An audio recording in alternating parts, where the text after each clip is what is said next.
Anak, hanapin mo nga dyan yung pante ko. Ah, sige po, Nay. Ang dami naman nito. Ito ba yun? Salamat ah. Ano pa kaya meron dito? Ah, ano yun? Ano to? Wishing Rose? Subukan ko nga. A few moments later. Sana maging maayos na yung mga kapatid ko at sana hindi palaging galit si nanay. 1 hour later. Babe, mahal mo ba ako? Hindi. Bakit? Kasi mahal na mahal kita. Para kang tawa, babe. Ate, please, huwag ka muna maingay. Nag-review ako dito, oh. Yan, sige.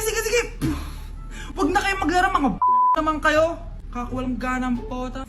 Punyeta naman, bakit nakakalat dito? Bakit di pa rin sila umaayos? Mare! Uy, Mare! Di ka makakapaniwala, Mare! Bakit, Mare? Yung mga pasaway kong anak, umayos na ngayon. Bakit sila yung umayos? Baka sila yung totoong pamilya. Isang paraan lang para malaman ko to. Sana umutot yung nanay ko. Ang baho, Mare. Umutot ka ba? Pasensya ka na, Mare. May nakain lang ako. Siya yung totoo kong nanay. Hi, Kyle. Nandito ako sa Japan at kakain tayo kasi di ako makatulog, guys. Time check 1 AM na. Imbis na natutulog, kakain tayo. Buti na lang talaga sobrang lapit lang ng Family Mart sa hotel namin. Ito yung hotel namin, tapos ito lang yung Family Mart. 'Di ba sobrang lapit? Sobrang daming pwedeng bilhin, oh. Daming onigiri, oh. Kuha tayo neto. Mukhang masarap tong chicken and vegetables. Hindi naman ako sobrang gutom. May mga gusto lang ako itry. Kuha tayo netong favorite kong drink. Try naman natin tong blueberry na flavor. Tapos ganito din yung Yakult nila dito. Actually, pampatulog pala to. Akala ko Yakult talaga siya. Ito muna bibilin ko dito. Hanap tayo ng 7-Eleven. Ito guys, may nahanap ako 7-Eleven. Parang masarap to, oh. Mukha siya lasagna. Tikman natin. Dito na lang natin siya kainin sa labas. Parang fantasy din kumain dito sa kalsada nila. Sobrang safe dito sa Japan, promise. Unahin na natin tong sushi.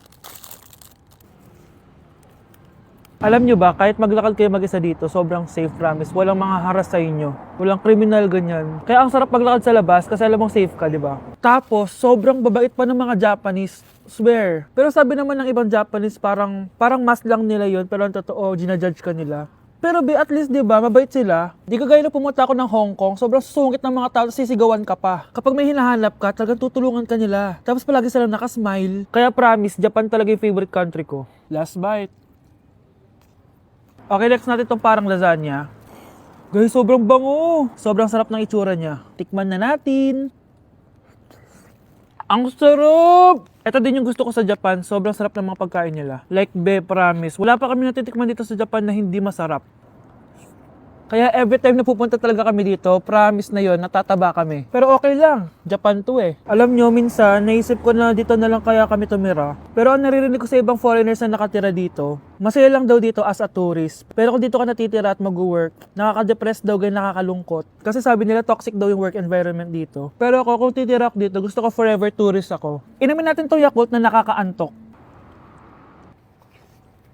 Last bite!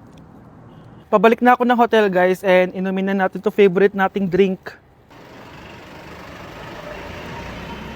Medyo malansa siya, tas maasim. So, yun lang, guys. Bye! Nay, magpapaalam sana ako. Aalis po kami ng mga barkada ko. Ah, sige anak, papayagan kita. Basta hugasan mo yung mga plato doon. Ah, sige po, Nay.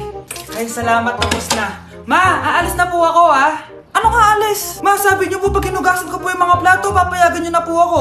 Ha? May sinabi ba ako? Tsaka anak, huwag ka lumabas. Delikado sa labas. Mama naman eh, scammer ka. Tsaka pala anak, magsiswimming tayo bukas. Maganda ka na, ha?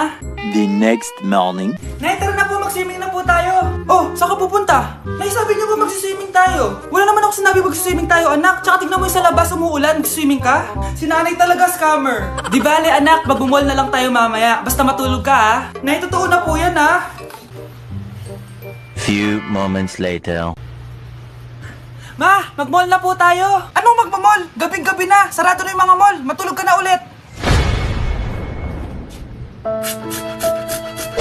Merry Christmas, Ma! Merry Christmas. Oh, napapano ka? Wala, parang masakit lang yung ulo ko eh. Alam ko na yung gamot dyan. By Jessic. Hindi na tumatalab yun, pero meron pang gamot dito. Kulay blue rin yun eh. Alam ko na yan. Parang sumakit din yung balikat ko eh. Balikat. Sige. Oo, dito. Tsaka dito. Sumisigip din yung dibdib ko eh. Tsaka yung tiyan ko. Kuma, eto na, para di na sumakit yung buong katawan mo. Oh, ayan na. Merry Christmas! Merry Christmas! Paano wala yung sakit ng ulo ko? Ano ba yung pagkain? Ay, hi Tita, bless po! Wow, ang laki mo na! Parang tumaba ka. Diba dati ang payat-payat mo? Ba't ngayon ang taba-taba mo na? Try mo kaya mag-diet. Anak, kumain ka na. May mga handa doon. Nay, may nakita akong dinuguan doon. Di ba Christmas party to? Huwag ka na magreklamo, anak. Galing sa punerarya yan. Huh? Asan na ba yung ninong ko? Ay, bless po, ninong! 100? Ang dami-dami mong utang sa akin, tapos 100 lang bibigay mo? Bigyan mo ako ng 10,000, send mo sa akin sa GCash. Oh, anak, binigyan ka ba ng pera ng ninong mo? Ano, Nay? Ninong? Parang hindi ko naman nakita si ninong ha. Nandiyan ba siya? Exchange gift na? Wait lang. Oh, eto, para sa'yo, bagong iPhone. Wow, thank you ha. Eto lang yung nabili ko para sa'yo. Medyas? iPhone? Sige, salamat.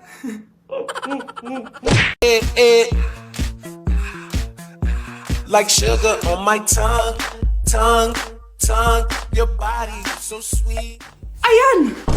Kaya pala ang laki ng bill ng kuryente natin. Nakabukas pala na matagal yan. Anay, uso kasi to yung sugar on my tongue. Sugar on my...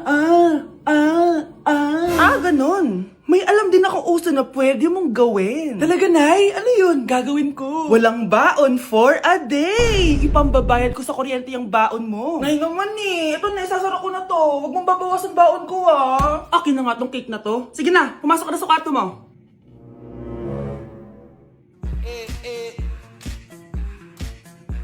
Like sugar on my tongue. Kahit malakas ang ulan, wala pa ding suspension. Wala pa ding suspension? O anak, pumasok ka na. Ayoko, Nay. Magsususpend din naman. Ang tamad mo talaga. Kaya ka bumabagsak eh. Pumasok ka na. Sige na nga, papasok na ako. Oh, be, napatawag ka. Lakas ng ulan, be. Papasok ka ba? Wala pa suspension, di ba? Huwag na natin hintayin mag-suspend, be. Huwag na tayo pumasok. Oo, sige, be. Huwag na tayo pumasok. Hindi na naman papasok mga teacher natin. Walang papasok, ha? Oo, be. Huwag na tayo pumasok.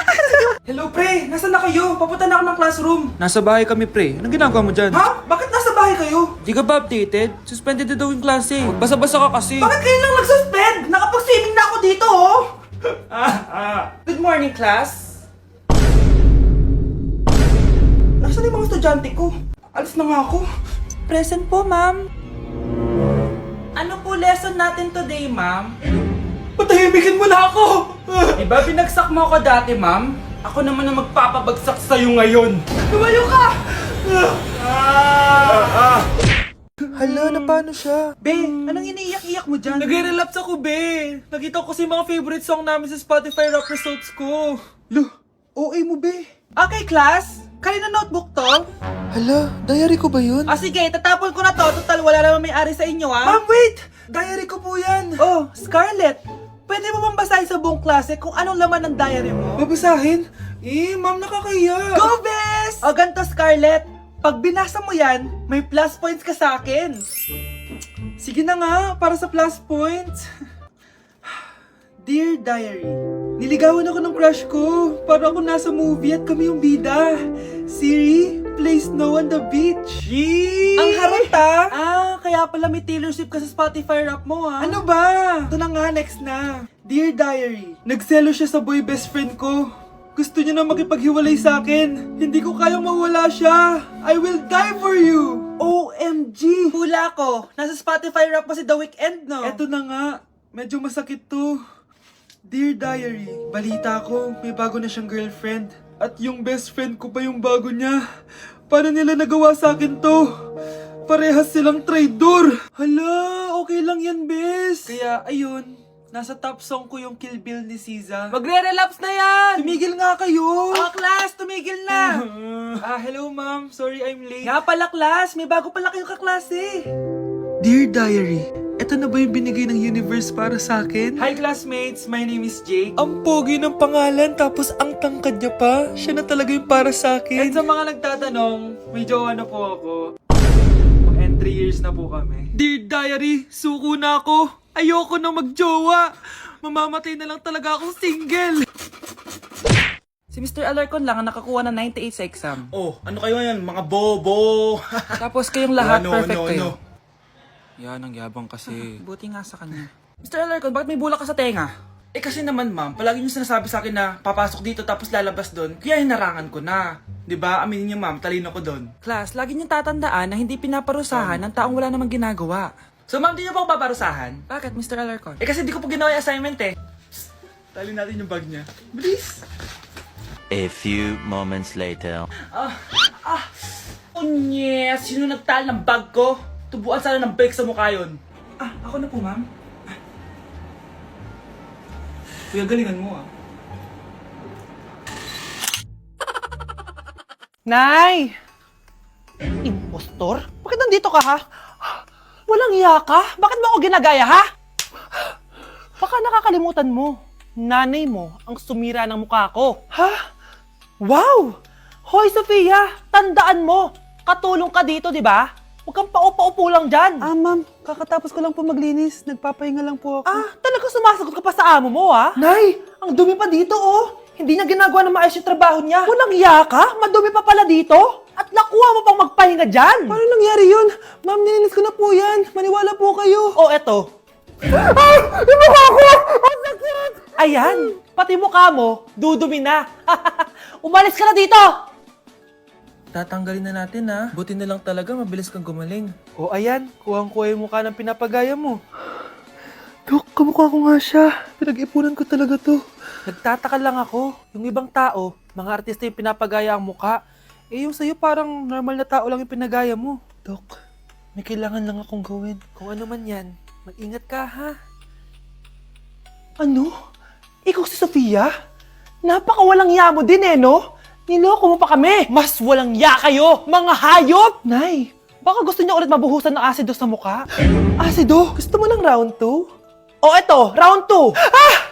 Sige, ibuhos mo! Naka-live ako, oh.